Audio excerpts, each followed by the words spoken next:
Ya, muy bien. Somos una organización no gubernamental que promueve el respeto y acceso al ejercicio de los derechos de las personas neurodivergentes y o con discapacidad psicosocial. Somos Acción Neurodivergente, ¿no? Una organización que está llevando adelante esta charla el día de hoy. ¿Cuáles son nuestros ejes de trabajo? Llevamos tres ejes: el de derechos de las personas con discapacidad psicosocial, dirigido por Nelly Herrera Santos; el de investigación, innovación y soporte comunitario, dirigido por Sara Herrera Santos; y psicoeducación, fortalecimiento de capacidades y redes de apoyo, dirigido por mí, que soy Natalia Espinosa. Ahora vamos a hablarles sobre Cristina Calderón, quien nos acompaña hoy día. Ella es psicóloga, tiene un máster además en psicología y una amplia experiencia trabajando con mujeres autistas adultas, no solo mujeres, también con hombres autistas, y brindando terapia y acompañamiento a mamás autistas.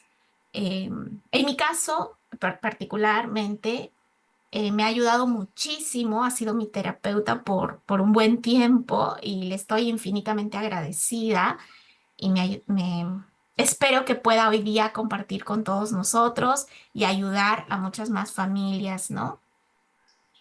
Entonces vamos a continuar y vamos a la exposición. Cristina, la pantalla es toda tuya, voy a dejar de compartir para que tú puedas hacerlo.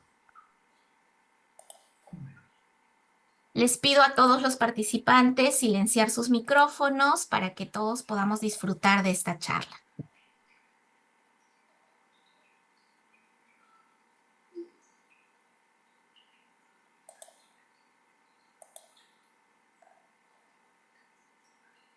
Muy bien, muchas gracias. Les agradezco mucho el que me hayan invitado. Eh, Esto que tengo preparado, la idea es que sea un punto de partida de algunas ideas al respecto del trabajo emocional como familia, o sea, como padres con nuestros hijos. Y obviamente, pues, posterior de esto, todas las aportaciones, preguntas que ustedes quieran comentar. Como les decía, la idea es que esto sea prácticamente algunas ideas que sean un punto de partida. Eh, Espérenme. Oh,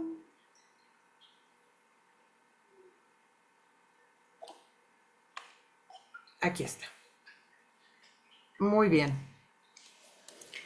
Eh, Antes de hablar del trabajo de las emociones como papás con nuestros hijos, quiero hablar un poquito sobre ciertas características del autismo que creo son pertinentes a la hora de hablar de las emociones de nuestros hijos. Mm, Evidentemente el enfoque de esto, mi punto de vista de esto, se relaciona con el paradigma de la neurodiversidad. Desde el paradigma de la neurodiversidad, el autismo es visto como un proceso diferente. Eh, una serie de procesos de pensamiento diferentes. En mi entendimiento de la neurodiversidad, eh, probablemente en esta evolución del cerebro humano a través de muchísimo tiempo, ante diversos retos, diversas situaciones a las que nos hemos enfrentado los seres humanos o nos enfrentamos, probablemente el cerebro con su plasticidad cerebral, con la plasticidad que lo caracteriza, ha evolucionado hacia formas de procesamiento diferentes con respecto a muchas cosas. El cómo resolvemos problemas, el cómo manejamos las emociones, el cómo pensamos. Entonces, prácticamente, desde este punto de vista, vamos a hablar de este procesamiento diferente que caracteriza al autismo y que va a tener influencia en el tema de las emociones, o sea, cómo incide en el tema de las emociones. Eh, no pretendo ser ni exhaustiva ni abarcar todas las características del autismo. De hecho, evidentemente hubiera querido abarcar más, pero bueno, consideré las que creo que especialmente van a tener que ver con el tema de las emociones. Acuérdense que el autismo es un espectro y cada una de estas características puede ser un espectro. Desde el punto de vista de esta neurodiversidad, cada una de estas características hay que entender que puede ser funcional en un contexto, pero poder llegar a causar ciertos problemas en otro. Y precisamente dentro de este espectro, cada uno de nuestros hijos puede estar digamos, en un ámbito, ¿no? De acá a acá, con respecto a cada una de estas características. También, como les mencionaba hace un momento, dependiendo del contexto, puede variar el que de repente alguna de estas características no sea funcional. Y también, mientras más intensa es cada una de estas características, corre este riesgo de no ser funcional en diversos contextos. Bueno, voy a explicarles cada una de ellas que considero tienen que ver con el procesamiento de las emociones. Si el autismo es una condición que implica un procesamiento diferente, cada una de estas características pueden tener implicaciones precisamente en las emociones también vistas como un procesamiento, que es más o menos la idea que yo les quiero plantear. Bueno, no es que, de hecho, la mayor parte de estas características están interrelacionadas, aunque yo las voy a enumerar de esta forma, tienen que ver unas con otras. Y de repente algunos aspectos importantes sí voy a hablarles de esa relación que existe entre ellas. Bueno, de entrada está esta característica que hoy en día se considera una de las más centrales del pensamiento de las personas autistas. No sé si alguno de ustedes había oído hablar de esta característica, que actualmente es conocida como monotropismo. Es decir, la forma de procesar información de nuestro cerebro se caracteriza por ir en una sola dirección o en un solo canal. Yo me lo imagino como una especie de perforadora. Por ejemplo, los intereses profundos sería un muy buen ejemplo de este monotropismo. Una vez que algo me interesa, me voy sobre de eso y abarco en esa misma dirección. Ahora, evidentemente esto no solo tiene que ver con los intereses profundos, sino se relaciona con muchas otras características de nuestro procesamiento.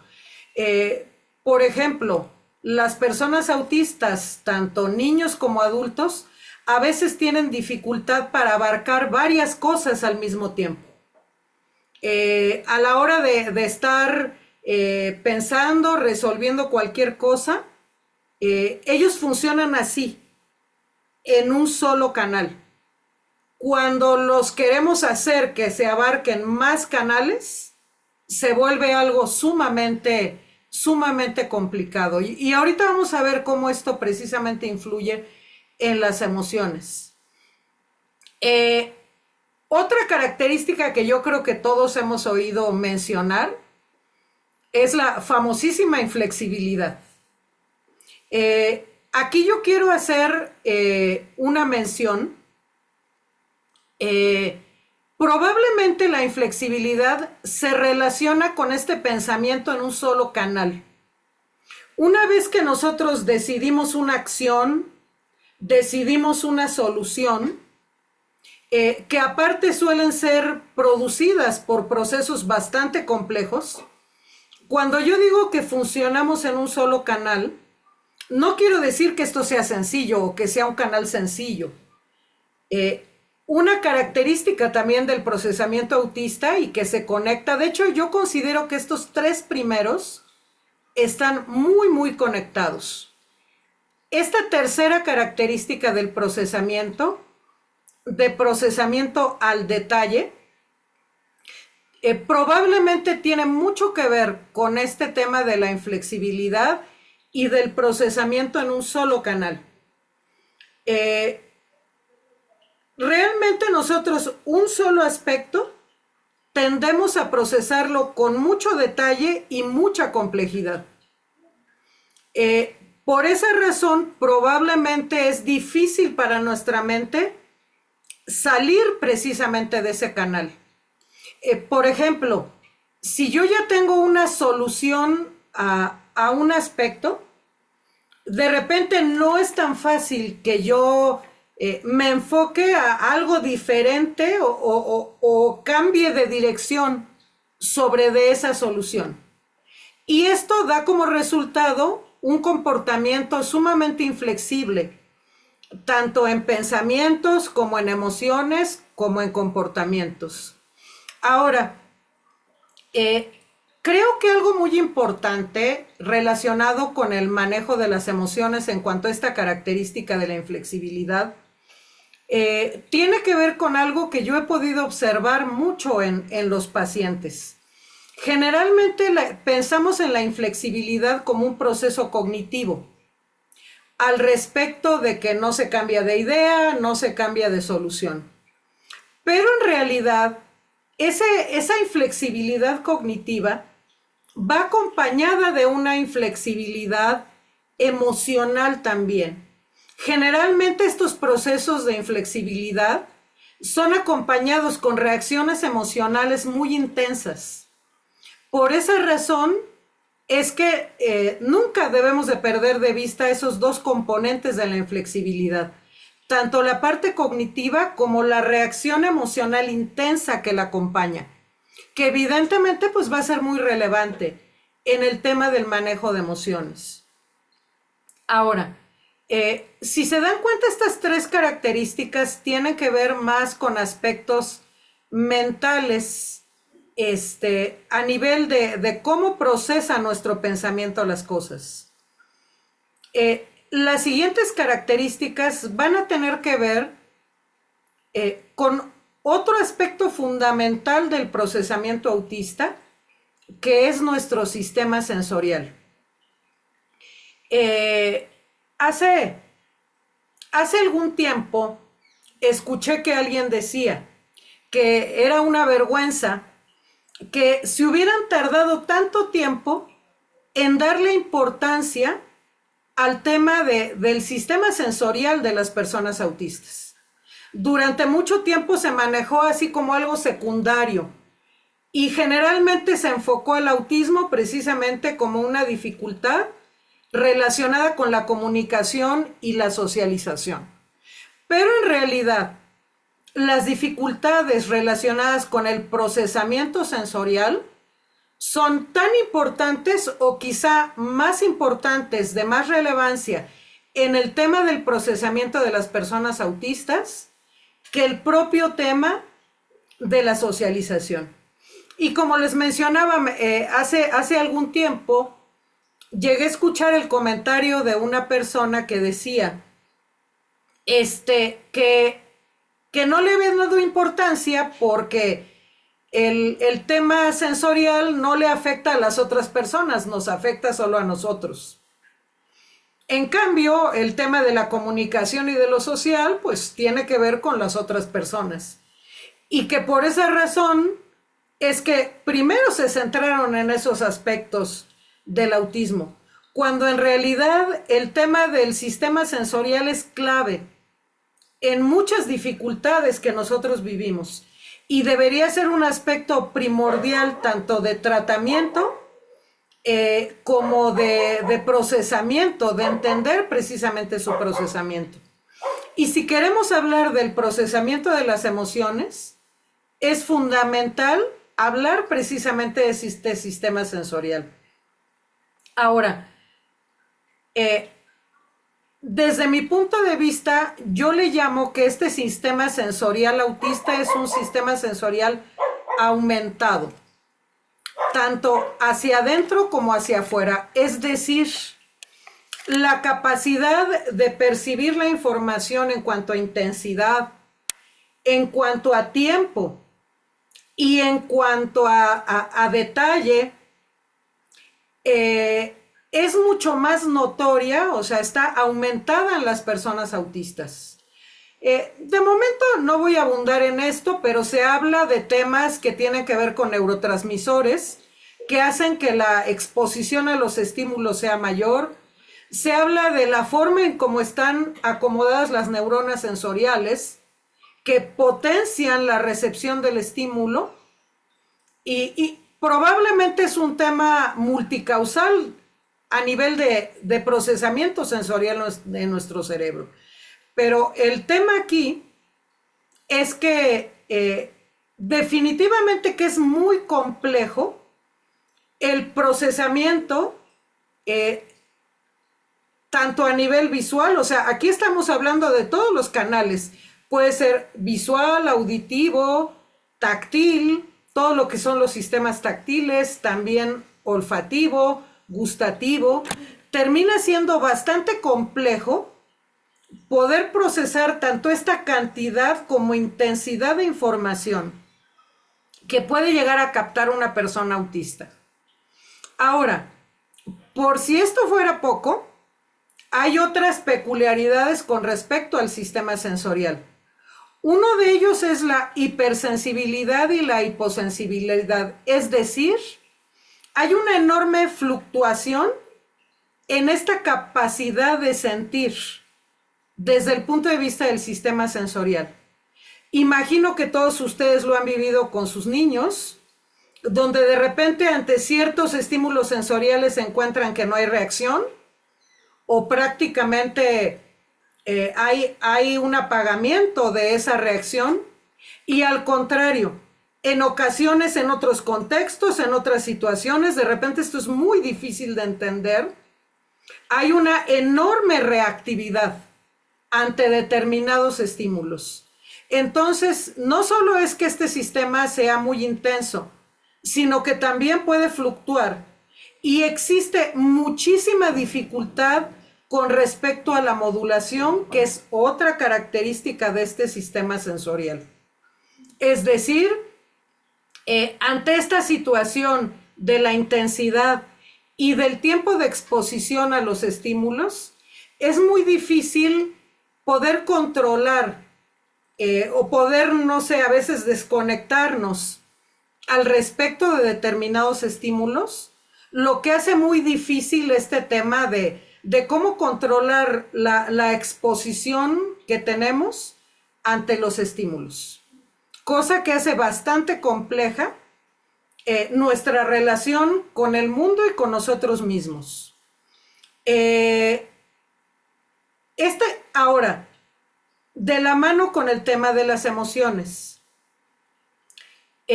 Como acabo de mencionar, este sistema es hacia adentro y hacia afuera. Es decir, toda la parte perceptual que se relaciona con la información del exterior, pero también toda la parte perceptual interior, toda la parte de la información que recibimos de nuestro propio cuerpo. Y evidentemente aquí entra el tema de las emociones. Las emociones no es otra cosa que información interior. Y cada una de estas características que acabo de mencionar, dificultad en la fluctuación, dificultad en la intensidad, dificultad en la modulación, esta es, así como puede haber problemas con la percepción hacia afuera, por ejemplo los sonidos, también hay con la percepción hacia adentro. Toda una serie de aspectos interoceptivos que podríamos llamarle que se convierten en una especie de ruido interno y que por esa razón pues es un enorme reto para un niño o un adolescente o adulto autista el manejo de las emociones. Ahora, precisamente un aspecto característico para las personas autistas es la vulnerabilidad a la sobrecarga emocional. Dentro de todas estas características perceptuales y de procesamiento, existen muchos problemas de filtrado que precisamente tienen que ver con la modulación, con la selección que tiene que ver con este aspecto de la fluctuación y también con la fragmentación. Es decir, en ocasiones la percepción de los estímulos que recibimos es muy selectiva y puede llegar a estar muy fragmentada. A pesar de que es un procesamiento a detalle, es muy común que solo se pueda, relacionado con este procesamiento de un solo canal, como les mencionaba, todas estas características en realidad están interrelacionadas. En muchas ocasiones, la información que recibimos termina siendo muy fragmentada, porque solo nos centramos en una parte, dejando muchas otras al lado. Un ejemplo de esto, a lo mejor niños que no quieren consumir un alimento solo por el color, porque se están centrando solo en este aspecto de la experiencia, que en ese momento por alguna razón termina siendo desagradable, y su procesamiento, por decirlo, descarta por completo otras cosas que serían parte de la experiencia. Si se dan cuenta, esta situación de recibir y procesar la experiencia se convierte en algo sumamente complejo para las personas autistas. Evidentemente, bueno, esta no es la temática de la charla, ¿no? Ojalá en algún otro momento me inviten otra vez y les hablo más sobre el sistema sensorial de las personas autistas, que por cierto es mi especialidad. Es el tema que más me dedico yo a trabajar. Y bueno, por último, está este último aspecto que no quise dejarlo fuera porque también puede tener que ver con aspectos emocionales. No sé si alguna vez han oído hablar de este concepto de la inercia autista, que es precisamente el elemento de funcionamiento ejecutivo que de repente puede dificultar la forma en cómo las personas autistas pueden llegar a trabajar. Esta parte de la inercia autista se refiere a la dificultad para iniciar o para terminar una tarea. Es decir,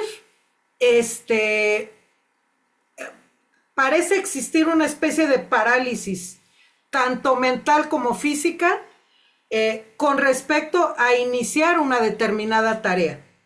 Casi como que nos quedamos en contemplación, así observando lo que tenemos que hacer, y hay una dificultad como si estuviéramos apagados para poder iniciar.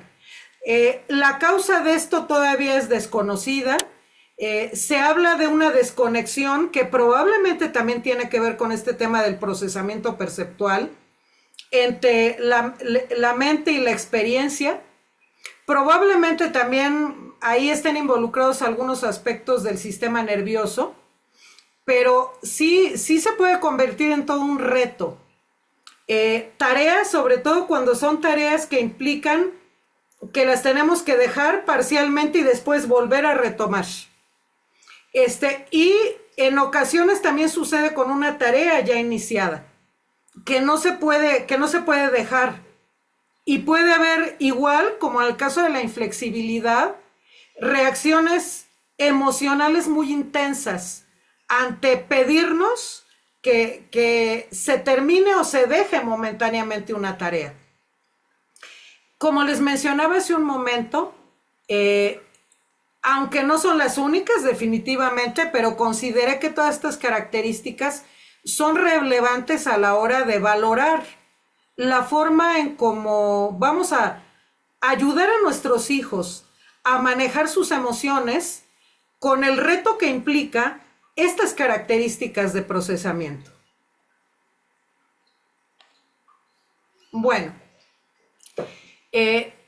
Esto que acabo de terminar era prácticamente la primera parte de la charla, que implicaba hablar de ciertas características de procesamiento relacionadas que pueden incidir en las emociones en niños y adultos en el espectro autista.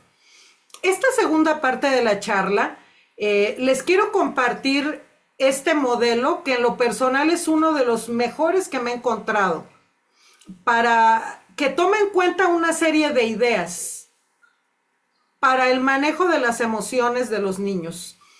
Este modelo es de un psicólogo norteamericano que se llama Daniel Siegel. Se los recomiendo muchísimo. En lo personal es lo mejor que yo me he encontrado prácticamente para el trabajo emocional de los niños. La idea de este modelo plantea que el adecuado manejo de las emociones tiene mucho que ver con el tipo de interacción y el apego que nosotros desarrollemos con nuestros hijos. Prácticamente el trabajar con ellos adecuadamente las emociones, el ayudarlos a llegar a una autorregulación emocional, es un aspecto fundamental del apego que debamos a desarrollar con ellos. Ahora, es importante entender que nosotros somos un elemento fundamental para ellos, para ayudarlos a construir una respuesta adecuada a todas estas situaciones estresantes que ellos se enfrentan. Y la idea sería ayudarlos a construir habilidades de autorregulación.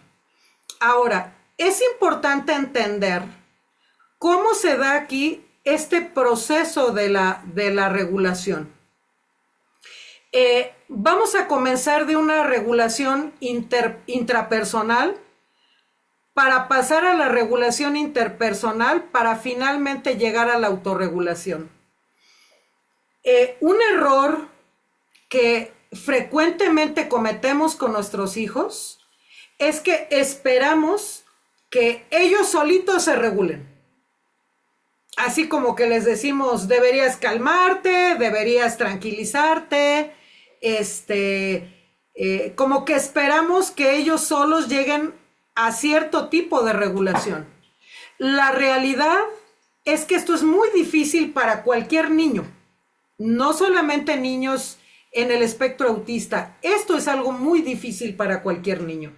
Y si estamos hablando de niños que se enfrentan a estos retos que les acabo de mencionar relacionados con su procesamiento, pues es 5 veces más difícil, 10 veces más difícil. ¿A qué me refiero con la regulación intrapersonal? La regulación intrapersonal se refiere a los recursos que los niños o cualquier persona ya tiene. De repente, nosotros sin querer, sin darnos cuenta, no somos sensibles a darnos cuenta que muchos de los comportamientos o de acciones que tienen nuestros hijos probablemente son intentos de ellos para poderse regular. Por ejemplo, este tema del comportamiento autoestimulatorio, de los stimmings, esta situación a lo mejor de empezar a mover sus manos, a mover su cuerpo. En muchas ocasiones no sabemos. Digo, yo me imagino que la mayoría de los que están aquí ya tienen bastante información y tiempo expuestos a este tipo de temas. E imagino que esto que les estoy mencionando no es algo nuevo para ustedes. Pero sí es una realidad que en ocasiones algunos padres que no poseen esta información puede parecerles inadecuado cierto tipo de movimientos que sus hijos realizan, sin darse cuenta que en realidad esto es parte de su regulación intrapersonal, es parte de una serie de recursos que ellos ya tienen. Otro ejemplo de esto En una ocasión me pasó con una chiquita con la que yo estaba trabajando, que sus papás estaban muy preocupados porque cada vez que ella estaba muy estresada, ella iba y se escondía en el ropero, en el closet de su casa. Y ellos intentaban por todos los medios sacarla de ahí, sin darse cuenta que igual, en realidad, este era un comportamiento de regulación que la niña ya tenía, sin necesidad que nadie se lo enseñara. Entonces, en esta idea, es muy importante que nosotros empecemos a observar y darnos cuenta de cuáles son esos mecanismos de regulación que nuestros hijos ya tienen para poderlos utilizar. Entonces, prácticamente el punto de partida de este modelo se basa precisamente en estos patrones originales de regulación intrapersonal. Pero aquí es donde viene la siguiente parte. La utilidad de la interacción con nuestros hijos, de nuestra propia interacción con nuestros hijos, para ayudarlos a regular sus emociones. Digamos que todavía no antes de esperar que ellos puedan tener mecanismos complejos de autorregulación, una etapa anterior a esto es que nosotros les ayudemos en sus procesos de regulación, que utilicemos nuestra persona, nuestra relación con ellos, para poderlos ayudar a manejar sus emociones. Ahora, para este manejo de las emociones a través de la interacción, hay una serie de elementos que tenemos que tomar en cuenta. No es que lleven un orden. A lo mejor el primero y el segundo en relación por su lógica, ahorita se van a dar cuenta que sí pudieran llevar un orden. Sin embargo, en realidad y en todo momento todos estos factores están en total interrelación. Yo, por objeto de revisarlos, los voy a ver en este orden, pero en realidad hay que entender que en todo momento están en interacción. Bueno, algo que también yo les pediría con respecto a la revisión de estos elementos esenciales es que también ustedes piensen en la forma como en sus familias, en las relaciones con sus propios padres, llevaron estos aspectos en su propia vida. Porque de hecho eso va a tener mucho que ver con este último aspecto, que es la narrativa coherente. Desgraciadamente, vivimos en una sociedad, la mayoría de las sociedades americanas, no fomentan el trabajo de las emociones con los niños. Yo creo que la mayoría de ustedes en su infancia estuvieron acostumbrados a que les dijeran, no estés triste, no te preocupes, no pasa nada. Realmente no existía un espacio donde se pudieran compartir estas emociones en las familias. Entonces, realmente para poder llevar a cabo este proceso con nuestros hijos, es muy importante que comencemos a verlo en nosotros mismos. De hecho, todos estos aspectos que les voy a mencionar no son útiles solamente para nuestros hijos. Podrían ser útiles también para nosotros mismos a la hora de explorar cómo funcionamos nosotros con estos aspectos.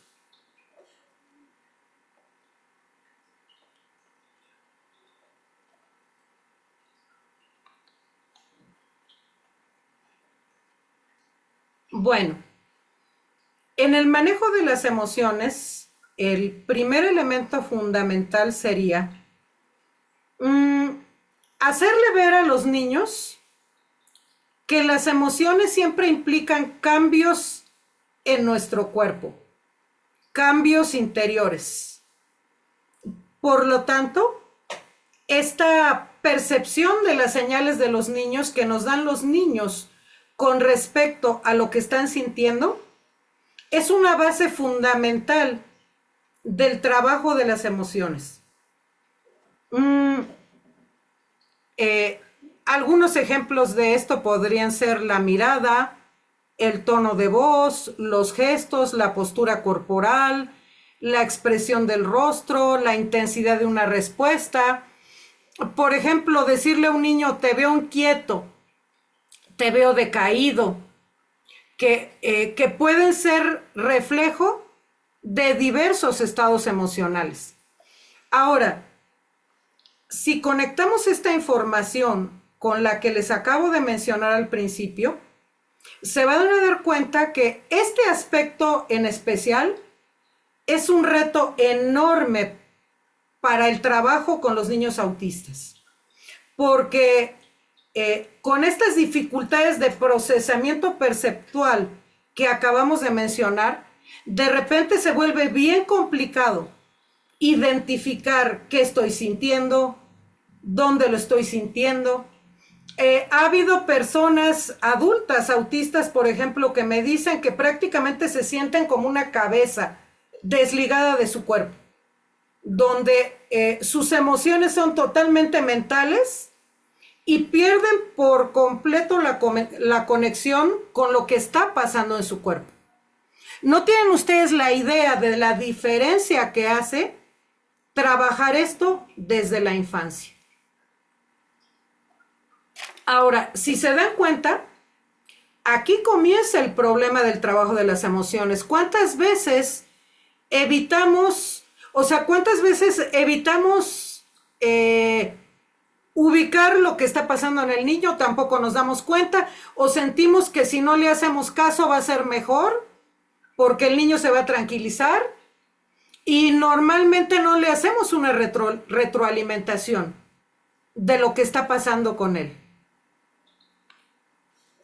El siguiente aspecto también creo que es un elemento fundamental del trabajo con los niños autistas. En muchas ocasiones las emociones, las razones de lo que estamos sintiendo, lo que nos está pasando, tiene muchas connotaciones sociales. Y por lo tanto, a veces es muy difícil que los niños puedan entender lo que está pasando dentro de ellos. Que ese sería el segundo aspecto fundamental para llevar a cabo a la par del primer aspecto. Aparte de hacer referencia a todos estos elementos observables de las emociones, es fundamental empezar a llevar a cabo con nuestros hijos un diálogo subjetivo relacionado con lo que está pasando dentro de ellos. ¿Qué está sucediendo?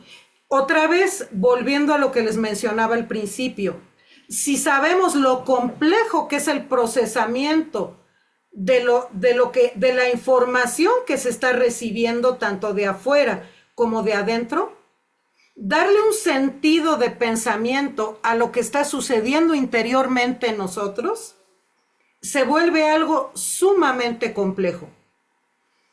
Con respecto a estos aspectos subjetivos de las emociones, estaríamos hablando de sensaciones interiores, percepciones, recuerdos, actitudes, creencias. Esto es algo que nosotros también sería bastante útil que aprendiéramos a hacer con nosotros mismos. Cada vez que estamos sintiendo una emoción, darnos cuenta de qué está pasando dentro de nosotros. Como les decía al principio, en realidad esto no solo es un material que nos puede ser útil para nuestros hijos, sino también que nos puede ser útil para nosotros mismos. Es muy importante entender que para cualquier persona, y mucho con más razón para un niño, es muy difícil tener esa visión de lo que está pasando dentro de nosotros. Y en ocasiones las palabras que utilizamos los adultos para referirnos a ellos no les es tan de utilidad. En este sentido, yo les recomiendo utilizar para este diálogo reflexivo interno, a lo mejor utilizar metáforas, analogías sensoriales, por ejemplo, hablar de pensamientos revueltos, hablar de sentirnos por dentro duros como una piedra, por ejemplo. Esto puede ser muy útil para llevar al niño a esa conexión entre experiencias internas con aspectos que él puede entender de lo que está sucediendo dentro de él. Ahora, desde mi punto de vista, estos dos son de los aspectos fundamentales del manejo de las emociones. Y bueno, podemos complementarlos con estos otros elementos. El, el tercer elemento hace referencia al espacio para la reparación. En ocasiones las emociones son sumamente intensas y puede llevarnos a momentos de disruptividad o de desconexión muy intensa. Y por lo tanto, esta capacidad para brindarle a los niños espacios o acciones que puedan hacer sentir, que puedan reparar esa situación relacionada con lo que están sintiendo. De hecho, esto se conecta mucho con lo que se conoce como espacio seguro. El manejo de las emociones para los niños tiene que darse dentro de un espacio seguro. Y es muy importante las acciones que podemos tomar para esta reparación.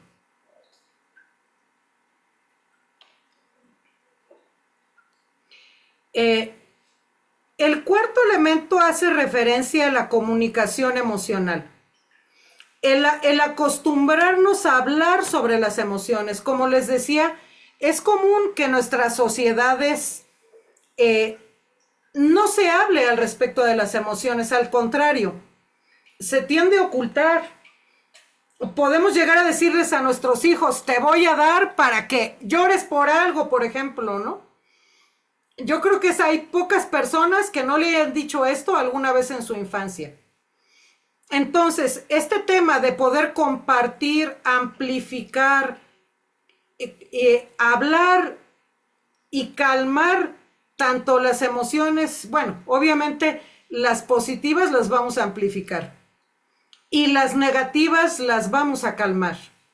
Es muy importante el desarrollar una comunicación al respecto de las emociones.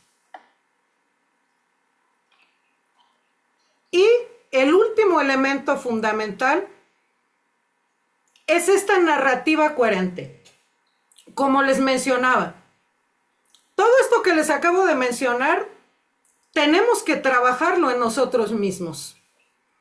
¿Cuáles son mis propias experiencias con respecto a las emociones? Por ejemplo, si yo no me permito expresar el enojo de forma adecuada, evidentemente, la tristeza, etcétera, etcétera, definitivamente que no es fácil acompañar las experiencias de nuestros hijos al respecto. Y en ocasiones es probable que caigamos en temas de incongruencia, porque a lo mejor les pedimos algo que nosotros mismos no hacemos o no llevamos a cabo. No le podemos pedir a un niño que no esté triste, que no se enoje, que no haga berrinche, si a lo mejor sus papás en ocasiones también reaccionan o no manejan adecuadamente también esta situación. Entonces, en el manejo de las emociones es fundamental esta narrativa coherente, esta congruencia entre lo que hacemos, lo que decimos y lo que le estamos pidiendo a nuestros hijos. Bueno, con esto termina esta parte de la charla y la idea sería que sobre este material ustedes pudieran compartir sus propias experiencias o también que podamos resolver algunas dudas que ustedes puedan llegar a tener. Muy bien, Cristina, muchas gracias. La charla ha estado muy interesante con muchos temas que a veces no los vemos, ¿no? Durante el día a día, en la convivencia con nuestros niños, en el proceso de crianza. Entonces, abrimos las preguntas para que puedan eh, compartir alguna experiencia, hacer alguna pregunta a Cristina, no sé. ¿Quién levanta la mano? ¿Quién quiere participar primero?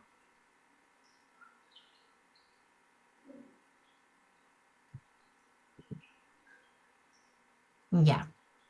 Bueno, Como dices, entonces yo Nati, a lo pregunto. mejor es mucha información. Son muchas cosas para pensar.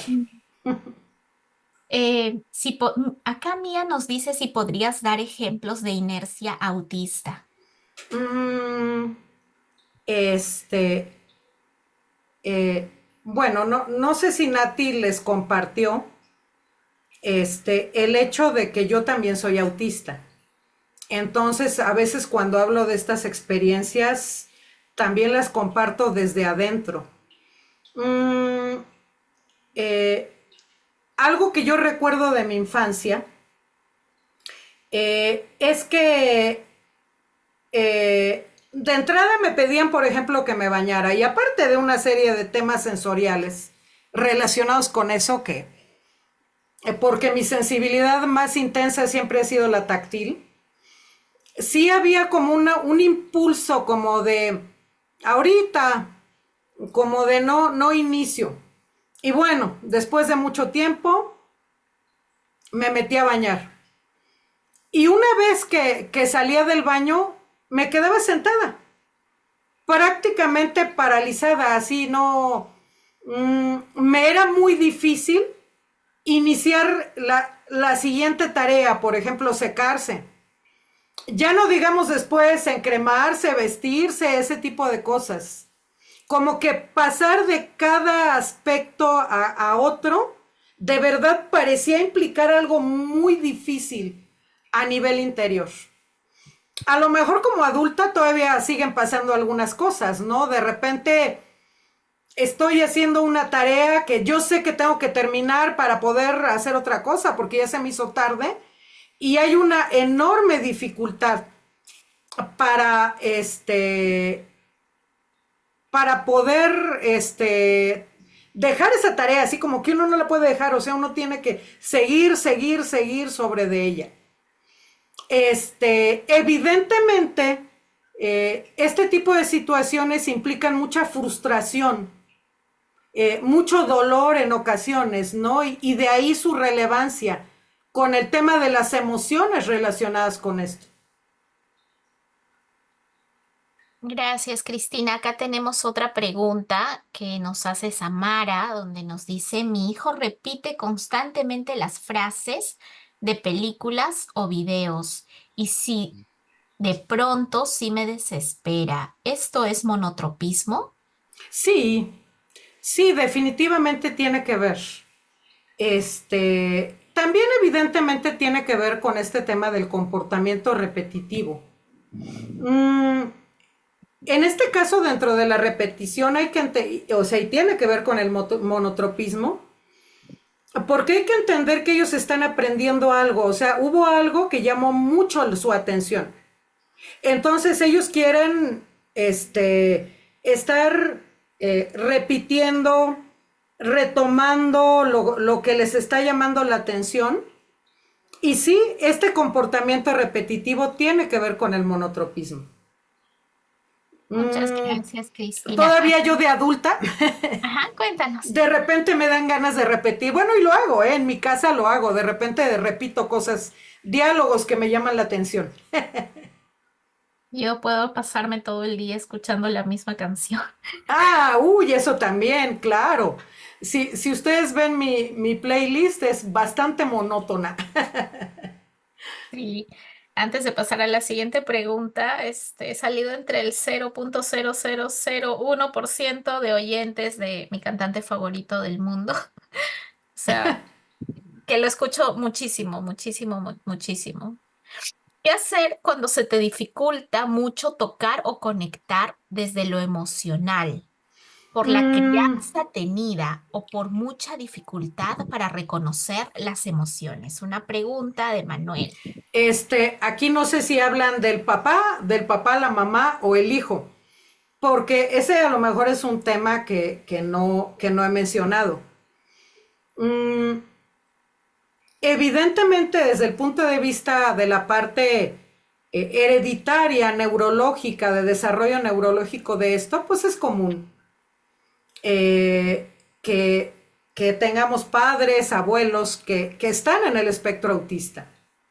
Mm, y pues evidentemente van a tener estos mismos temas de procesamiento de emociones relacionados con esto, ¿no? O sea, porque todo lo que acabo de mencionar vale para niños, adolescentes y adultos. Y si somos adultos que no hemos tenido espacios para trabajar este tipo de cosas, me queda claro que podemos tener también problemas. Y ahí es donde entra precisamente el último punto de la presentación. Evidentemente es importante darnos cuenta que trabajar las emociones con nuestros hijos implica trabajar nuestras propias emociones. O sea, no tiene sentido que podamos trabajar con ellos si no trabajamos las nuestras. En este caso, por ejemplo, específicamente para lo que mencionas, ¿no? Eh, Todo lo que estás describiendo, si te das cuenta, tiene que ver con temas sensoriales.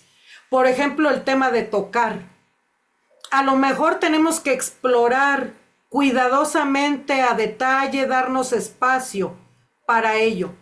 Probablemente, si el tema viene tanto nuestro o de nuestros hijos, seguramente hemos tenido malas experiencias al respecto de ello, que tenemos que ubicar e intentar reprocesar. Por ejemplo, como algo muy específico, podría decir que es muy diferente tocar así, así, o sea, todos los receptores de la piel que estoy al mismo tiempo abarcando. Es diferente tocar así, esto es horrible, a tocar así, por ejemplo.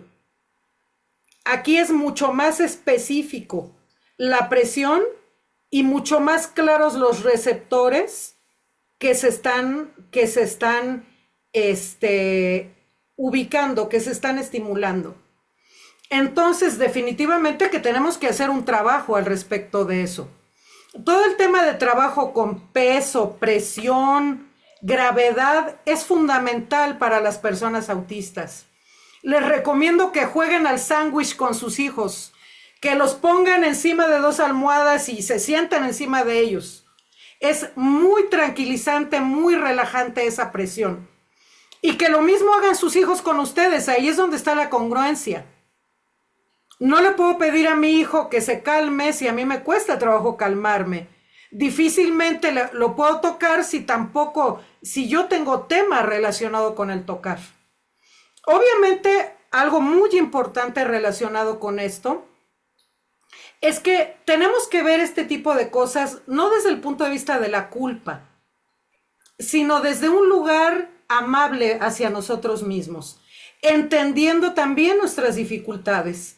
Y a lo mejor es una enorme oportunidad, con empatía y con conciencia, poder trabajar paralelamente lo que nos sucede con lo que le sucede a nuestros hijos. De hecho, yo les recomendaría totalmente la terapia de integración sensorial. Como ven ustedes, muchos de los temas de procesamiento tienen que ver con lo sensorial. Y vamos a poder trabajar mucho mejor las emociones si hay bases de procesamiento sensorial.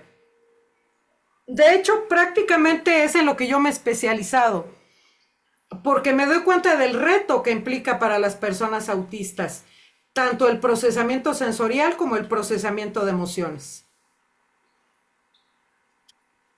Justo, Cristina, me estoy acordando de alguna vez que me comentaste, ¿no? Que las emociones también forman parte de uno de los sistemas sensoriales, ¿no? Así Y es. que, bueno, en mi caso particular, a veces me cuesta saber qué estoy sintiendo. No, totalmente. O no sé si ahí nos podrías explicar un poquito también. Mm, bueno, es un tema a lo mejor un poco amplio y complejo, pero creo que este concepto de canales que les mencionaba mm, es fundamental para entender lo que nos pasa, pero también para entender lo que implica trabajarlo. Como les acabo de mencionar al principio, una característica del procesamiento autista es que hay esa tendencia de la mente a quedarse con un canal. Pero pasa cuando la actividad me demanda varios canales al mismo tiempo? Siempre, cualquier situación que implique varios canales al mismo tiempo va a ser un problema para nosotros y tiene que ver con el monotropismo. Ejemplos, desde un lugar ruidoso. Es muy difícil procesar tanta información al mismo tiempo y tenerla en esos canales. Creo que esta analogía con un lugar ruidoso nos ayudaría mucho a entender qué pasa con las emociones. Las emociones también... Ay, mi gato anda ahí trepando y destruyendo cosas.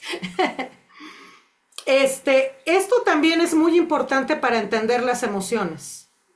Las emociones también implica procesar cosas en varios canales. ¿Qué estoy pensando? ¿Qué estoy sintiendo aquí? En el pecho. No sé, ¿qué estoy sintiendo con respecto a la tensión de mi cuerpo? ¿Qué está pasando con mi respiración? O sea, así como en un lugar ruidoso existen demasiadas cosas que no puedo ordenar en diferentes canales, lo mismo sucede con las emociones. Y bueno, aquí obviamente, si no nos exponemos, nunca vamos a poder procesar. Definitivamente que hay situaciones en que todos estos elementos que nos ayudan a modular y a aislarnos son muy útiles, pero desgraciadamente no nos permiten procesar. Entonces tenemos que utilizar estos elementos de aislamiento y modulación en el momento apropiado que los necesitamos, pero también darnos espacios para poder empezar a intentar, y debe ser un proceso, ya tiro unas cosas mi gato, un proceso consciente y muy, muy ubicado, el poder empezar a ver hacia adentro, en este caso de las emociones, para ir estableciendo estos canales. Como una analogía, yo siempre les pido a mis pacientes, a lo mejor alguna vez te lo pedí, Nati, que te fueras a un lugar ruidoso, un centro comercial, por ejemplo, te sentaras así con calma, sin presiones, y te pusieras a intentar escuchar, a ver de dónde viene este ruido. Y algo que no mencioné hace un momento, pero también un enorme reto para muchas personas autistas, es el establecimiento de la figura fondo. La figura fondo son dos canales. Le pongo atención a una cosa, es canal figura. Todo lo demás pasa al fondo. Canal fondo. La percepción se basa en estos dos canales. Parece algo súper sencillo. Cuesta muchísimo trabajo a las personas autistas. Todos los estímulos, todo está compitiendo al mismo tiempo y no nos permite procesar. Entonces siempre les digo, váyanse a un lugar, escuchen un ruido y traten que el resto de los ruidos pasen al fondo. Después, céntrense en otro ruido y todos los demás pasen al fondo. O sea, hay que ir así como canal por canal. Lo mismo pasa con nuestras emociones. Tenemos que ir canal por canal. Primero, por ejemplo, ¿qué estoy pensando? ¿Qué está pasando en mi cuerpo? A lo mejor, pongo atención a mi respiración. Pongo atención a mi tensión corporal, por ejemplo. Así como ir estableciendo un canal a la vez, pero que al mismo tiempo nos permita ir separando en canales. Los canales serían prácticamente paquetes independientes de información que pueden coexistir, por decirlo. Espero que esto sea de ayuda. Muy útil, Cristina. Acá tenemos una pregunta de Paula que nos dice, ¿qué hacer frente a crisis, frente a berrinche? Entre comillas. Lo mando a su cuarto y no se va, se queda y la crisis se sigue alimentando. Entra una dinámica imparable que puede durar mucho. ¿Qué hago? Pues vean aquí cómo se conecta la inercia, con esta situación de la dificultad para modular, con la dificultad para procesar lo que está pasando. Mm, aquí, aquí yo creo que no exactamente hay un orden específico.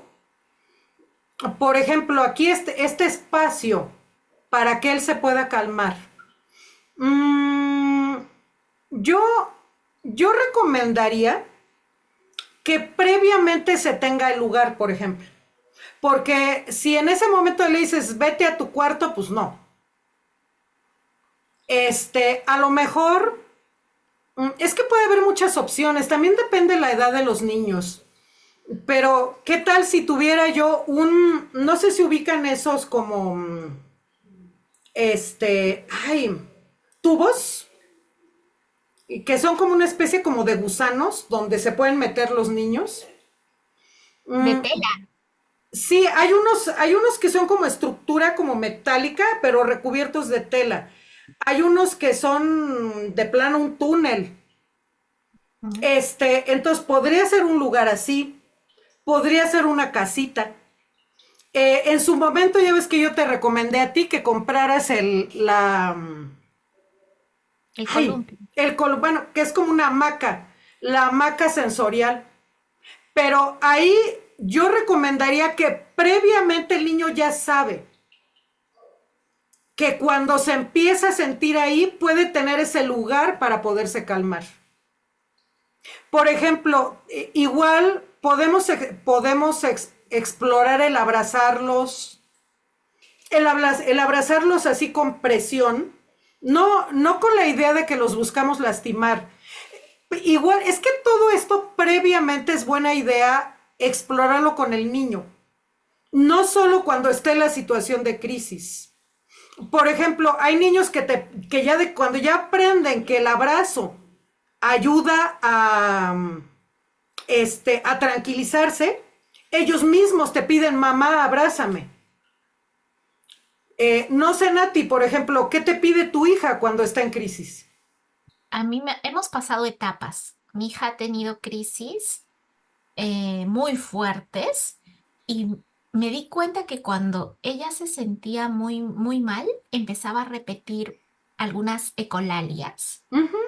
Y en una crisis ya no sabía yo cómo calmarla y empecé a decirle esa ecolalia Ah, también. y le ayudó mucho. Yo le empecé a decir, ella repetía la R y decía turrón, turrón, turrón. Y le dije turrón, turrón, mientras Uh intentaba que -huh. se calme y se calmó. Fue como magia. No, Sí. es impresionante. Puede uno también hacer movimientos repetitivos con ellos. Yo he tenido la experiencia de pacientes en crisis en la consulta, adultos. Y el ponerse a hacer también movimientos repetitivos con ellos los tranquiliza. Entonces, podemos tener previamente un lugar seguro, podemos tener steamings, tanto auditivos como de movimiento, la presión, podemos tener una cobija de peso. Y es muy importante que no sea así como avientan la cobija de peso al niño en el momento, ¿no? No, o sea, que los niños ya sepan. O sea, haya diálogos previos sobre de esto. De qué necesitas en este momento, no te voy a dar lo que necesitas. O sea, todo lo que son steamings, presión, aspectos repetitivos. O sea, todo esto puede calmar. De hecho, evidentemente que aquí no vamos a poder dialogar, no vamos a poder reconocer emociones si no hay primero este tema de calma, que aquí estaría relacionado con, bueno, evidentemente en las crisis, ¿no? En otros momentos, si el niño no está en crisis, si se puede tener un diálogo, si se puede hablar de lo que está sucediendo, de lo que está sintiendo. En esta parte del diálogo reflexivo es muy importante que el niño pueda conectar lo que está sintiendo con lo que está pasando.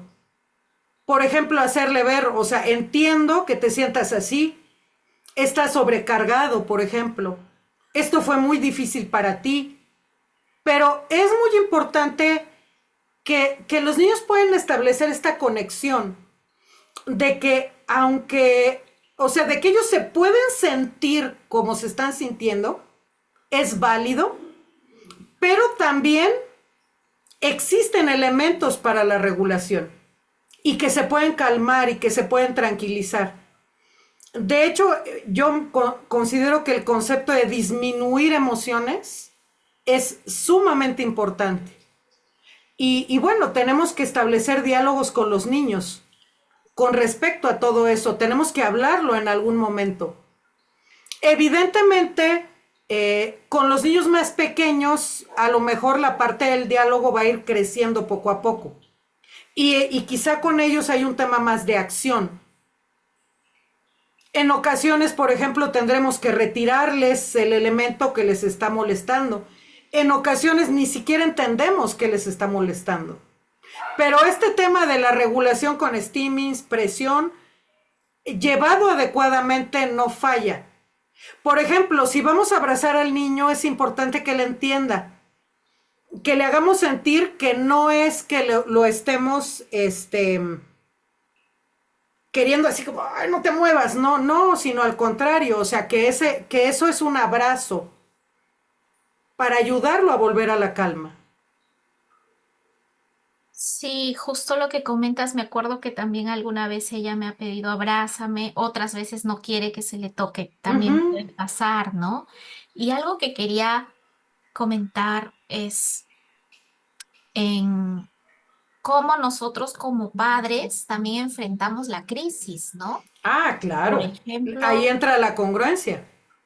sí, o sea, si es que tal vez no estoy abierta a comprender que es un niño o niña que está pasando un momento sumamente difícil y tal vez mi mirada es, hizo esto y ahora yo estoy molesta, pero no hay tal vez la empatía de entender que tal vez este niño no lo hace por molestar, no No, lo hace. definitivamente que O no. sea, a veces yo, por ejemplo, como mamá, me pasó en algún momento que yo estaba también muy cansada, muy desgastada, con muy poca paciencia, después de muchas crisis, y llegó un momento en que no tuve paciencia, ¿no?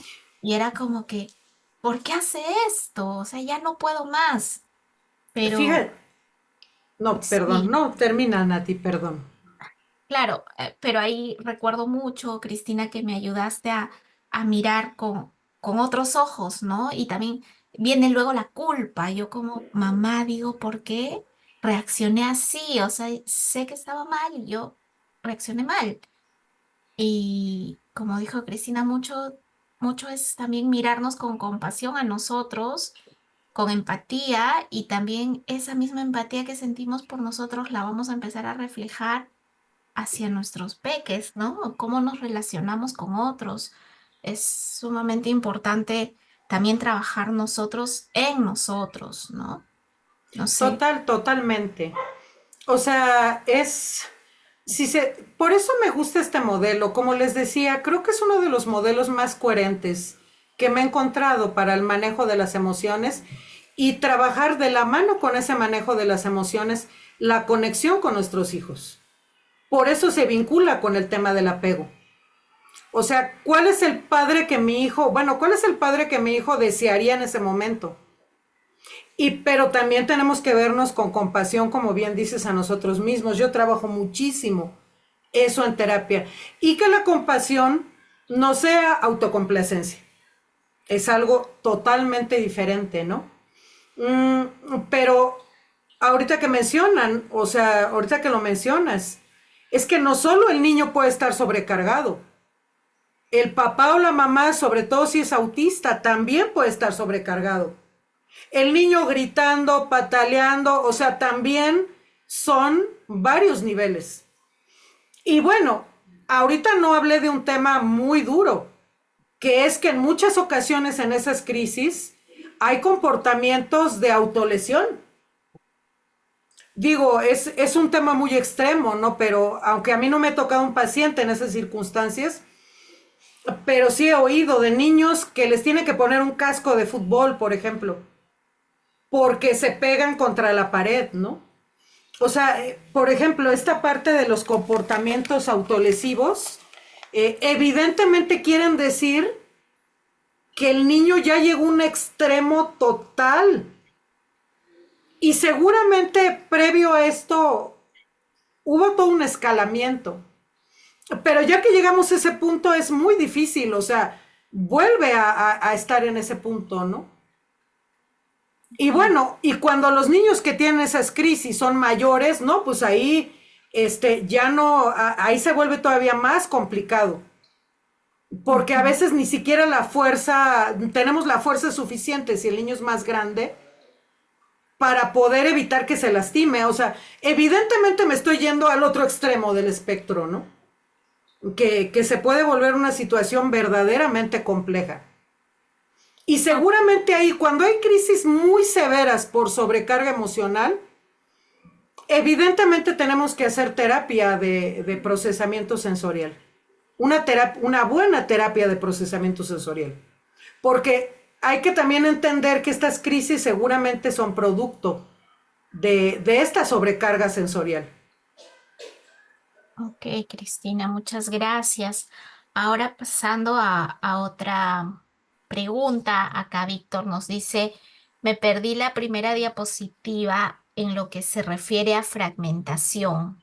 Uh -huh. mm, hay, obviamente, como les decía, eh, cada una de estas características es un espectro.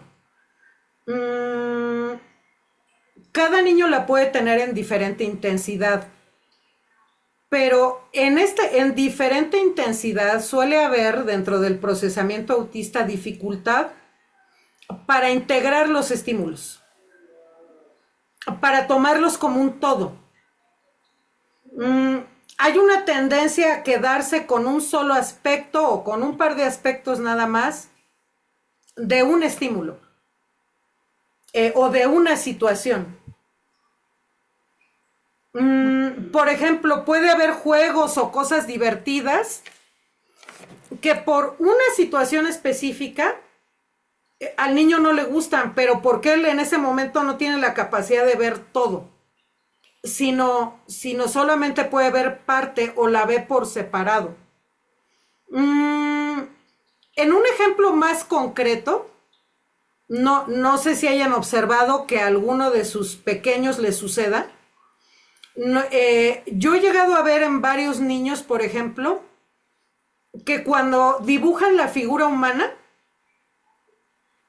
dibujan las partes por separado, así como los brazos separados del torso, como si hubiera espacios entre esas partes. Por ejemplo, mmm, hace poco hice una evaluación y en las figuras geométricas hagan de cuenta que estaban así fragmentadas. O sea, el niño se le dificultaba pensar en dibujar así el triángulo completo. O sea, dibujaba como una parte, otra parte. En ocasiones había partes faltantes cuando eran dibujos un poco más complejos. Mm, pero es como una dificultad para integrar las figuras completas, en el caso de lo perceptual. Pero obviamente se aplica en muchos contextos en el comportamiento, porque también se va a ver reflejada esa dificultad de integración. Y obviamente eso puede llegar a afectar mucho el aprendizaje, porque pues hay dificultad con la integración de una situación también, o sea, no solo de una figura, sino también de una situación,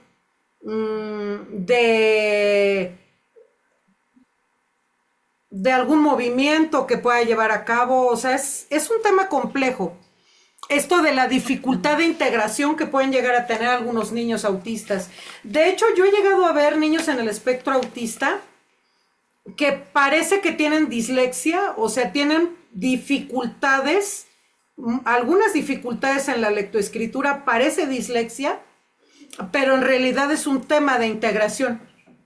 Cuando trabajas con ellos la integración, prácticamente el problema desaparece. O sea, es una situación compleja. Wow, qué interesante, Cristina. ¿Sí? No, nunca había sabido eso, qué interesante esto. Te quería preguntar, acá hay dos preguntas respecto a cómo ayudar a los niños a que comprendan mejor algunas palabras y hablen fluidamente. Mm, bueno, aquí depende. No estoy segura, bueno, eh, si se están refiriendo a niños, no sé, menores de 6 Cinco 5 años más o años, menos. que aunque son verbales, por decirlo, o sea, aunque son niños hablantes, tienen dificultades en la pronunciación y con el manejo de ciertas palabras. Porque evidentemente cuando estamos hablando de niños no hablantes de forma verbal, es otra cosa totalmente diferente. Pero bueno, deduzco por la forma en cómo está hecha la pregunta, que sí estamos hablando de un niño que sí no hay esa dificultad, pero que sí tiene problemas con la pronunciación. En mi experiencia profesional, eh, generalmente, digo, obviamente hay que descartar otro tipo de problemática del lenguaje, ¿no? Hay que Ujú. ver que todo el aparato fonador no haya ningún problema. Pero cuando se ha descartado todo eso, generalmente el problema es de discriminación auditiva. De hecho, tiene que ver con este tema de integración, solo que en el ámbito de lo auditivo. Y mi consejo es súper sencillo. Si el problema es el que acabo de describir, que los niños tienen como muchas dificultades de pronunciación, su habla puede ser inteligible, pero no han podido detectar otro problema, mm, eh, bueno, curiosamente es muy sencillo lo que tenemos que hacer. Durante aproximadamente un mes, tenemos que hablarles muy marcado, así como ahorita estoy hablando, así muy remarcando mucho las sílabas y hablarles fuerte. O sea, como fuerte y muy como articulado lo que queremos decir. La palabra que no pronuncien bien, se las vamos a estar articulando y tratando de que el niño, ya que escuchó la forma correcta de articularlo, que lo repita. Porque generalmente el problema es de discriminación auditiva. Es, pero de lo más, o sea, la prevalencia de problemas de discriminación auditiva en los niños autistas es, pero abrumadora. Casi no hay, normalmente las pruebas para ver discriminación auditiva son más o menos así. Les dices, luz, pus, así seguido. Y tienes, por ejemplo, es diferente decir pus, pus a decir luz, pus. Y el niño le preguntas, ¿fueron dos palabras diferentes? O una, o una misma palabra la que repetí. Generalmente así es como se mide la discriminación auditiva. Y en mi experiencia evaluando niños en el espectro autista, la mayoría tienen cierto grado de dificultad de discriminación auditiva. Y cuando tienen más o menos esa edad, 4, 5, 6 años, en mi experiencia es la principal razón de que no abren con claridad. Evidentemente tenemos que descartar si no hay otro tema, ¿no? Ok, A lo mejor la segunda razón, o sea, esa es la primera, en mi experiencia es la primera razón de problemas para pronunciar. La segunda razón puede ser psicomotriz y ahí tendríamos que trabajar elementos psicomotrices. A veces pueden estar las dos combinadas. Pero insisto, obviamente tenemos también que descartar otras causas, porque ahí ya sería un manejo muy diferente. ok. Cristina, tenemos ahí un par de preguntas ya para cerrar. Muy bien. Este, acá hay un caso de una mamá que nos dice que se separó de su pareja y mi niño empezó a hacer crisis. Consulté a varios lados y me dijeron que, que a ellos también les choca la separación de sus padres. Hablé con su papá para que venga a verlo. Cuando viene su papá se alegra, pero poco a poco se está alejando de su hijo Mm. y mi hijo está volviendo a tener crisis que podría ser respecto. No quiero culpar a su papá, pero no encuentro otra opción. Digo, yo sé, ahí definitivamente que es este gran tema del que no tenemos control, ¿no? De cómo, pues, las situaciones de nosotros los adultos, ¿no? Con poca responsabilidad, pues afectan a nuestros hijos y que desgraciadamente no hay mucho control al respecto. Evidentemente, conforme él crezca, pues probablemente vaya evolucionando el manejo de esta situación. ¿Qué edad tiene ahorita? Esta pregunta nos hizo Gina. No sé, Gina, si nos puedes comentar. Eh, mm, no, no, no, no, no tenemos el dato. 7 años, ya contestó. Ya. Mm, pues yo creo que, bueno, ya está en una edad en que poco a poco, este, pues le podemos ir explicando más cosas. De hecho, yo esto se los comentaría en general en ocasiones. De hecho, esta podría ser también una característica de nuestros niños, ¿no? Eh, es, es muy complejo y muy dispar el desarrollo en diversas líneas de nuestros hijos. Por ejemplo, de repente podemos oírlos que se expresan en algunas cosas casi como adultos, pero en otros aspectos podemos ver comportamientos que parecen a lo mejor de niños mucho más pequeños. Esto es algo sumamente complejo que sucede frecuentemente en nuestros niños, ¿no? A veces, por ejemplo, esperamos de ellos comportamientos mucho más maduros por esas partes maduras que observamos en ellos, pero hay partes que, pues la verdad, en realidad son unos niños, independientemente de la madurez que reflejen en otras áreas. Es a lo que me refiero, que su desarrollo sigue líneas muy desiguales. Sin embargo, eh, creo que siempre tenemos que hablarles a nuestros niños de la realidad de lo que están viviendo. O sea, tenemos que aprovechar esta herramienta en ocasiones de la cognición, ¿no? Que pueden llegar a tener en algunos aspectos. Entonces, en realidad esto es complejo. También abarca varios niveles, ¿no? En un nivel, lo más pronto posible, de la forma más amable, pero al mismo tiempo comprensiva, hablarle de lo que está pasando. Evidentemente, a lo mejor no le vamos a decir, tu papá no te quiere, o porque aparte ni siquiera necesariamente es cierto, ¿no? Y no te quiere ver, ¿no? A lo mejor le podemos explicar, es muy difícil para tu bebé, tu papá verte en este momento. Pero, y aquí paralelamente podemos utilizar otras estrategias. Por ejemplo, podría a lo mejor encontrar algún elemento que para el niño represente a su papá, por ejemplo. Algún muñeco de peluche, alguna imagen, algún objeto, que el niño pueda decir, mira, tu papá no puede venir, pero te ama, y te regaló este osito, ¿no? En ocasiones esos objetos los pueden ayudar a calmarlos y a de alguna forma hacerles sentir internamente que, que está ahí la presencia de los padres, ¿no? Porque me queda claro que no podemos tener control de un padre que diga, no, pues está muy ocupado, no voy a verlo, ¿no? Entonces sí es un tema así como bastante complicado, lo entiendo, ¿eh? Gracias, Cristina. Una Nada última. más rápido. Ajá. A lo largo de los años, Gina, ¿verdad? Sí.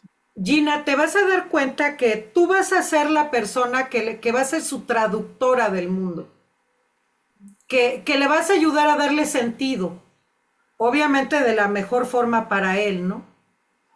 de lo que está sucediendo. Y bueno, para el manejo emocional, pues mucho acompañamiento, mucho amor y a lo mejor, como te decía, algunos elementos que le puedan reflejar a su papá. Gracias, Cristina. Nos vamos con la última pregunta. Sí. Este, Hola Cristina, gracias por la charla. Una consulta. Mi hijito se acuerda de un evento que pasó hace 2 años, creo, que para él fue angustiante, pues tuvo que Ujú. esperar a mi lado y había sol. Estamos terminando un juego, cambia su carita, le digo, ¿qué pasa? Me dice, es que me acuerdo aquella vez que no la pasé bien. Y así, después de un tiempo, se vuelve a acordar. ¿Cómo abordar este recuerdo? Que parece que lo volviera a vivir y sentir cómo pasó ese día. Gracias. Bueno, aquí entramos a un ámbito que quizá no había yo mencionado, que es bastante complejo en el caso del espectro autista, porque pues prácticamente aquí estamos hablando de una experiencia que fue traumática. Una característica de las experiencias traumáticas es que eh, no se procesan y se siguen sintiendo igual, o sea, se siguen reviviendo exactamente de la forma en cómo sucedieron. Sin embargo, en el caso del autismo, pues aquí hay varios fenómenos que lo pueden hacer más complejo todavía, porque aquí pues recordaremos la memoria yedética en el autismo, ¿no?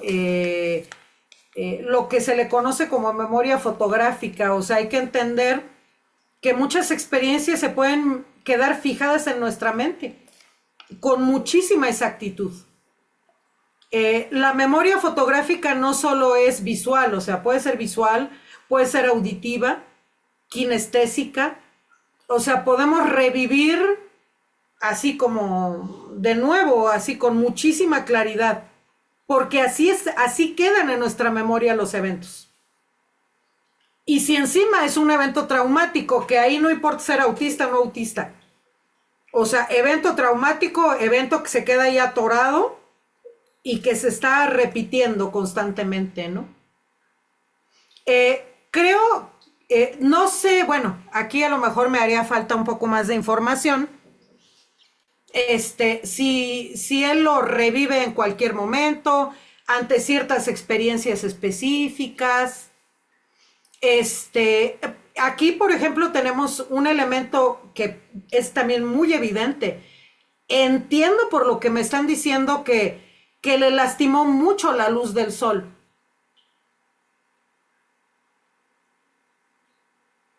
O sea, que fue un tema de que te lastima, de que le lastimó muchísimo la luz.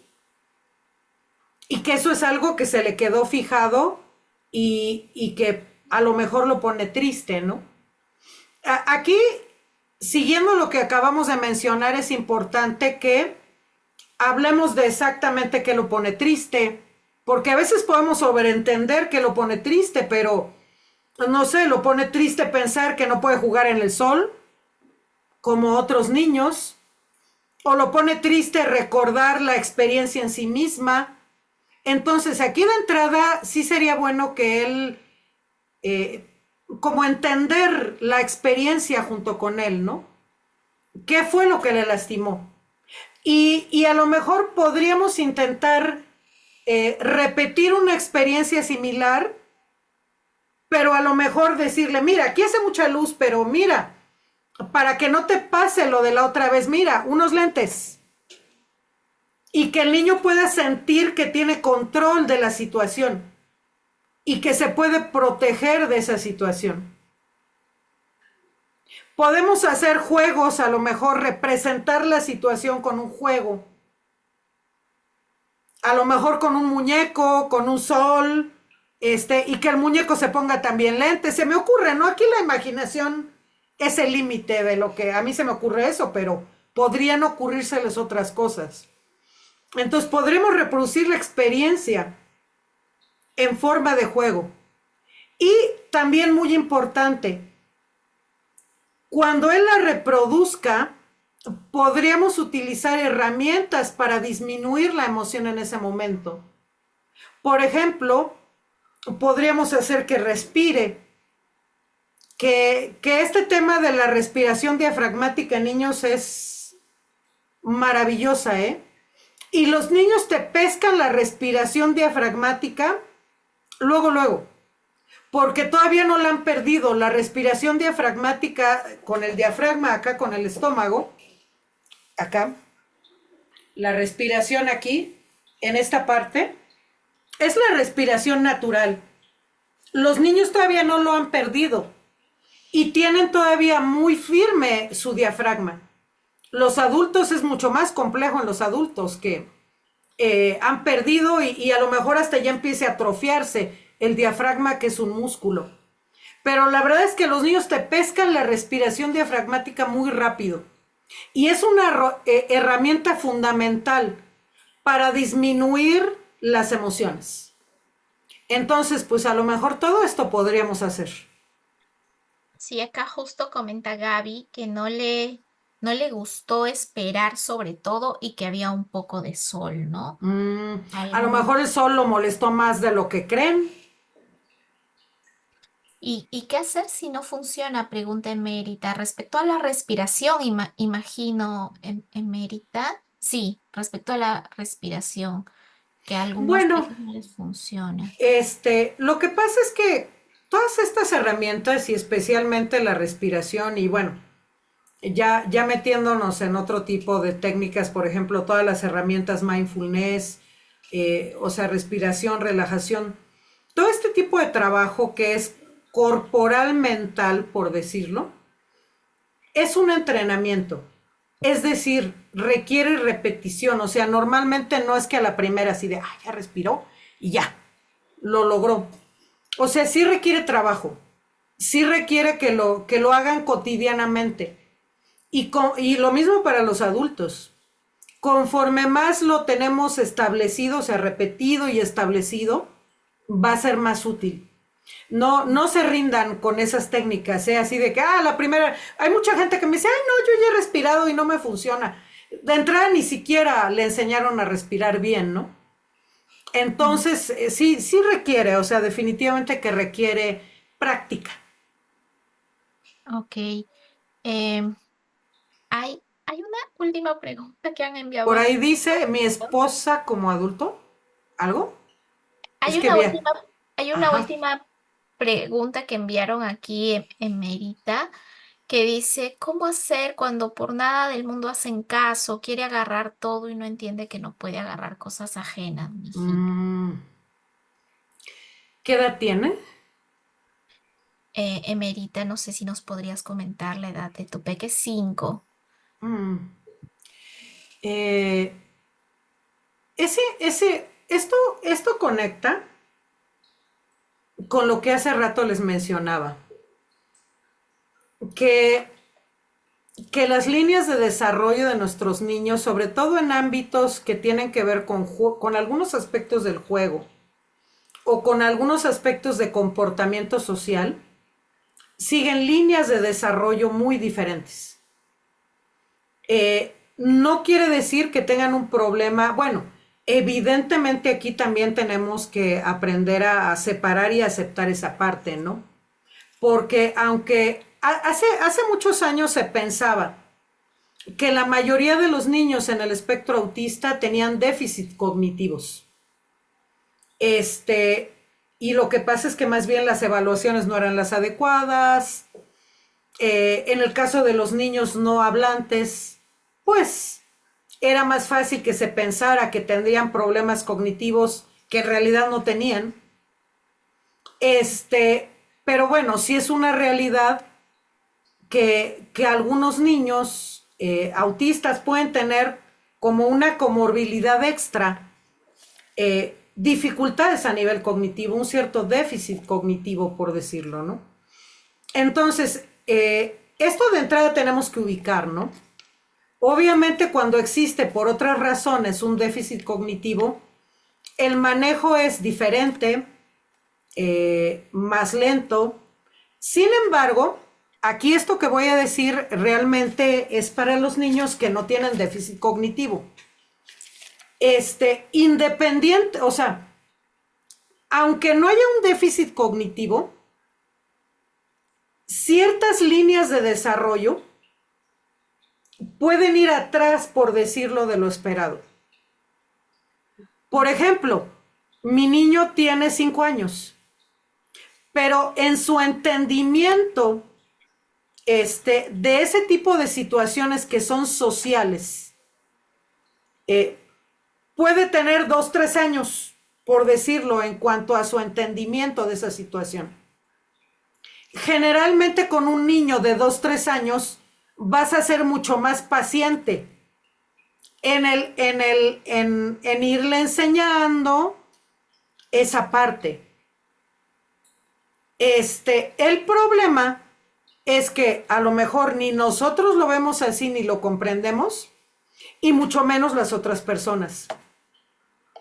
Entonces ahí hay un tema bien complicado, porque no, yo bien amable y bien empática, porque yo he vivido eso.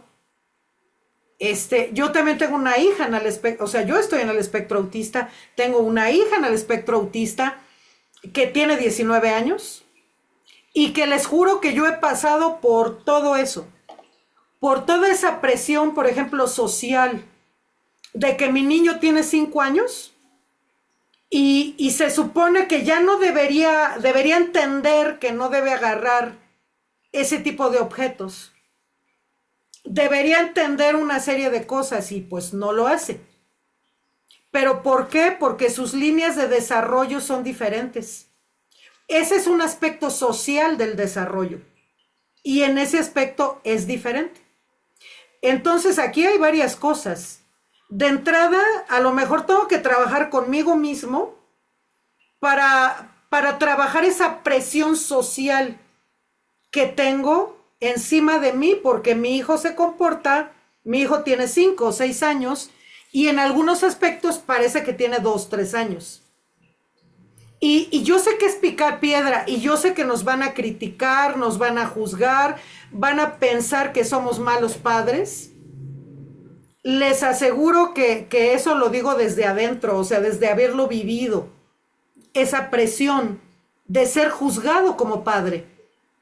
Pero hay que entender lo que realmente nuestros hijos necesitan. Entonces, en este caso, a lo mejor él necesita que no lo trate como un niño de 5, o sea, pues digo, no se trata de que tenga 15 y lo siga tratando de esa forma, no, no, no, no, para nada. O sea, se trata de que lo vaya llevando al aprendizaje de esas cosas con más calma, con más paciencia. Imagínate que tiene 2 años. ¿Cómo le dirías a un niño de 2 años? O sea, es picar piedra, me queda claro. Es lentamente, mira, no, amable pero con firmeza. No, esto no. Mira, igual con juegos, explicarle.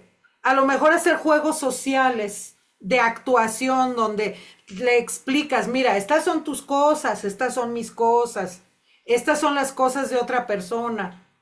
O sea, pero creo que sobre de todo está esta parte de entender lo que necesita y no sentirnos presionados por otra situación. Digo, no sé si lo que estoy diciendo te da sentido, porque a lo mejor no exactamente es lo que pasa, pero digo, no lo sé. No sé si lo que estoy diciendo te da sentido. Mérita, eh, bueno, estas han sido todas las preguntas, de verdad. Cristina, lo último que has dicho, particularmente a mí, no sé si a todos los demás presentes les ha hecho mucho sentido, pero a mí me ayudó mucho entender esto, ¿no? Nuestros peques van a tener hitos de desarrollo en tiempos distintos y no Así es, necesariamente está mal.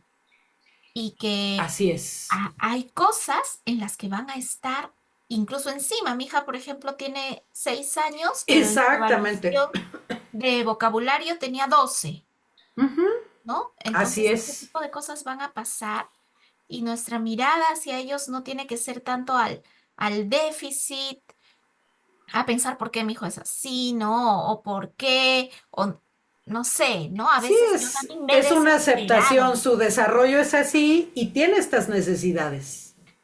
Exacto, y es muy importante también esa calma a veces de nosotros, de estar en tribu, de entendernos, de no dejar que nos presione tanto de afuera, ¿no? A veces decir, Sí, "Ah, no me es la importa lo que diga importancia la de hacer gente". redes entre padres, totalmente. Y a mí me pasó una vez una crisis de mi hijita que ya no me importó nada. Me senté en el piso en medio de la panadería y me importa.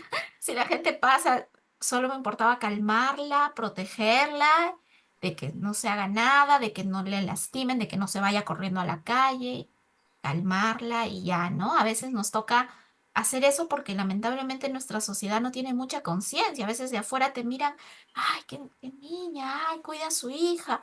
Un día mi hija se puso a una crisis en un bus, pateó, a pesar de que yo le dije a la persona, no te sientes aquí, mi hija está en crisis. La persona fue y se sentó, ¿no? Entonces, eh, fue terrible, ¿no? Y a veces nos toca también enfrentar esas situaciones Así y es, como padres nosotros nos sobrecargamos también así y para es. poder criar a nuestros hijos bien, también es muy importante que nosotros estemos bien. A veces puede ser un lujo pensar en eso porque la salud mental en nuestro país es cara, es a veces inaccesible, pero es importante que hagamos redes. Nosotros tenemos una tribu de madres, padres, cuidadores, familiares de peques autistas y bueno. Ahí el que desee se puede unir, puede escribir al chat y se puede unir, ahí nos acompañamos, porque eso nos ayuda también a no sentirnos tan solos, ni tan bichos raros, ni que nuestros hijos son un problema, ni nada de eso, ¿no? Es en realidad un desarrollo diferente.